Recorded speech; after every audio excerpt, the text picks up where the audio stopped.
share the mic. All right. Thank you very much. Courtney, if you don't mind, initial comments, please.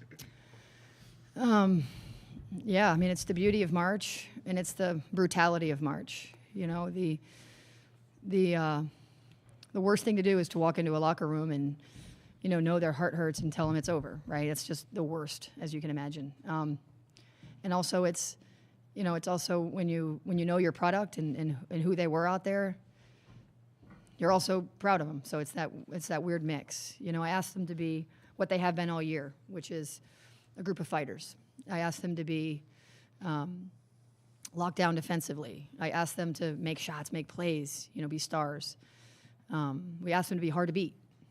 And we thought those things would get us to a Sweet 16.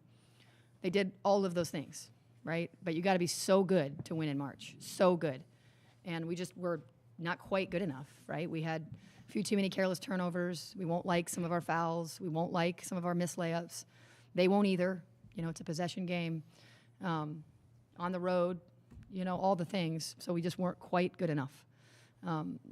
Credit to Ohio State. They had to beat a really good team, and they did. And they get to continue on. So credit to them. They're as happy as we are sad. That's just how March goes. So I'd be nowhere without these three for all the obvious reasons and also all the not so obvious reasons. How they stuck by each other. They stick by me. They believe in our program and what they've meant to us. So they should really be the ones that are talking.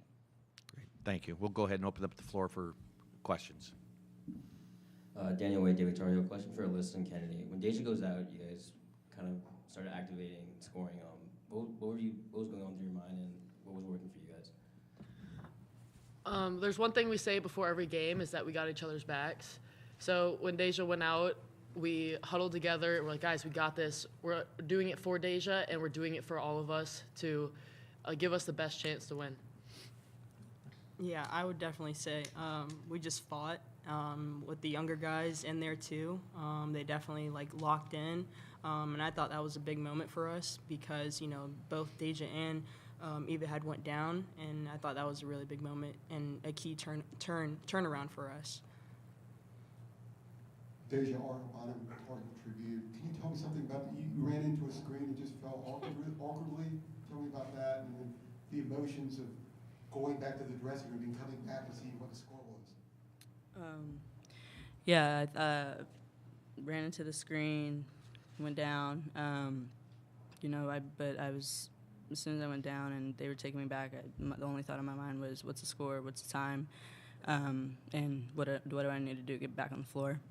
So I was back here in the hallway with our doctor trying to figure that out, and when I came back and saw the score, I knew that they had my back too when I went down, so they held it down for sure, and I was excited to get back out there. And what was the injury? Just well, we won't call it an injury yet, but a knee. Did you think you might not be able to get back in there? It was up to the doctor, but I wasn't going to go down without a fight, so really I wasn't going to take no for an answer.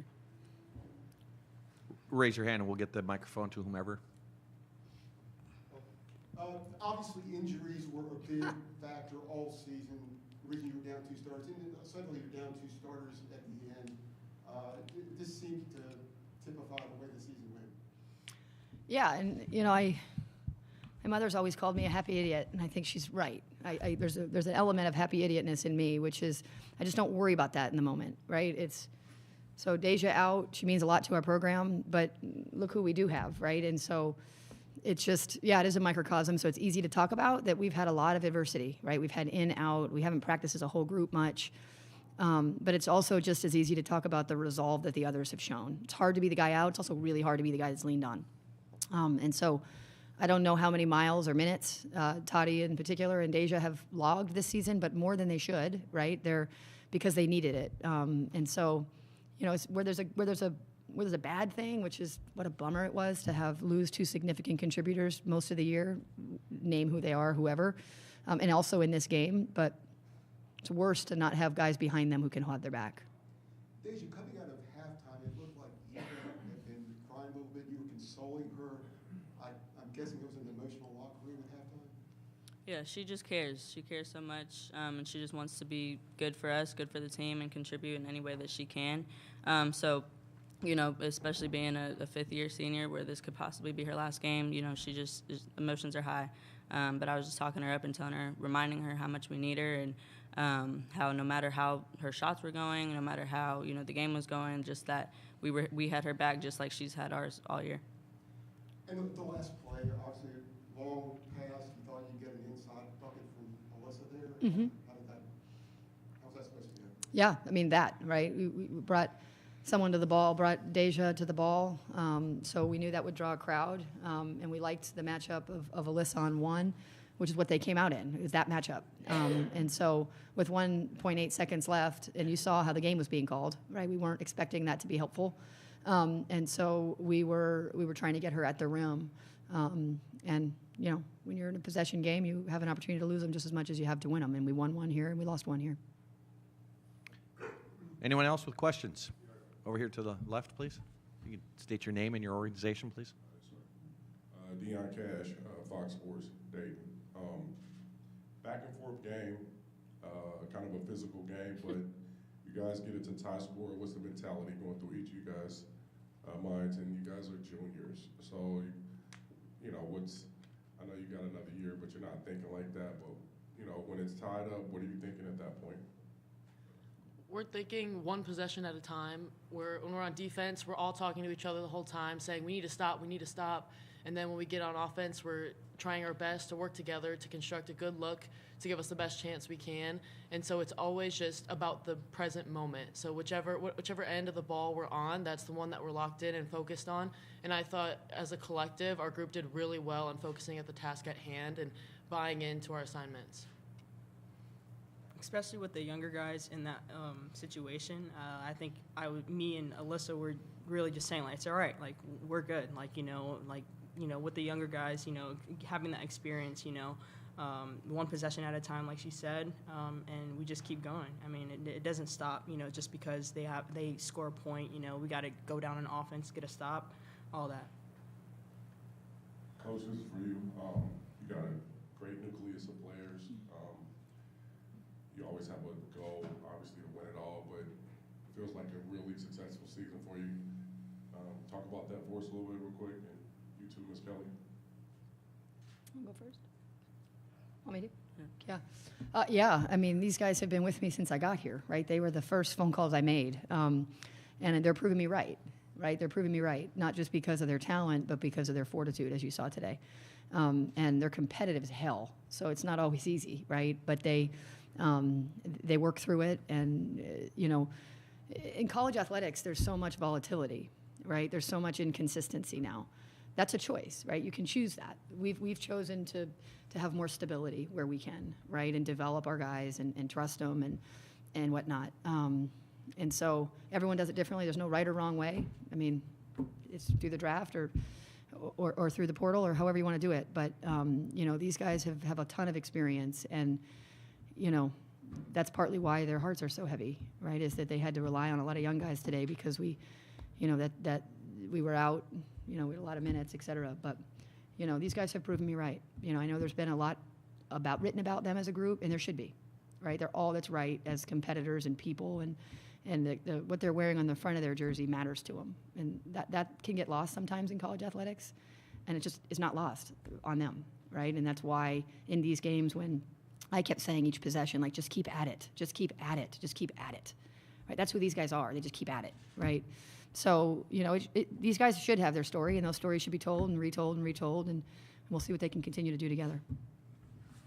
Yeah, one thing I'll say about our group, our core, is just, you know, our like mindset. I think that's something that's kind of brought us along and brought us together throughout the whole season and throughout the 3 years that we've been here. Is we've set goals, just really our class together. We set goals for ourselves for the things that we wanted to accomplish while we were here in North Carolina. And, you know, coming up short, obviously, it hurts all of us, I think, the most, just because we know the conversations we've had, you know, the hard work that we put in together. I think that's why it means so much, is because we've been through all of it literally together.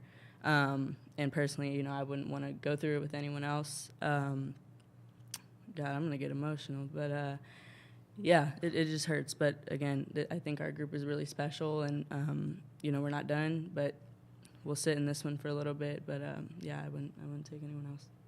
We're going to go to a question on Zoom. Mitchell, if you can hear us, please ask away. Yeah, Coach. You know, Deja just talked about this core, and there's so much roster turnover in college basketball nowadays. But it seems like it's going to be another offseason where you're kind of going to return pretty much the same kind of core group. How exciting is it? I know this loss stings right now, but to run it back again with this core. It's obviously good for college basketball when good players stay together, right? That's the continuity on that for their games and their development. But I think also the thing, Mitchell, is they just, this is a group that has gotten better, right? And so as you think about where they were when they first came and where they are now, I mean, statistically, from a statistical standpoint, they've really improved. And so as you think about, you're going to give me, what is it, March, April, May, June, July, August, September, you're giving me 6 months with these guys to get them better. You know, I like that. You know, I think these guys they're gym hungry. They've got to do some work on their bodies to get healthy and ready to go. But yeah, I'm excited because I know they'll get better. Like this, they're just an ever evolving. That's partly what the story needs to be, is how much better these guys have gotten. They're not just like resting on their laurels of being good. So I just look forward to, you know, growing Toddy's game and growing Alyssa's game and growing Deja's game in a way that that they're sitting up here talking about other things than being almost there. Any other questions here from internally here? No? Ladies, thank you very much. Thank you for your graciousness.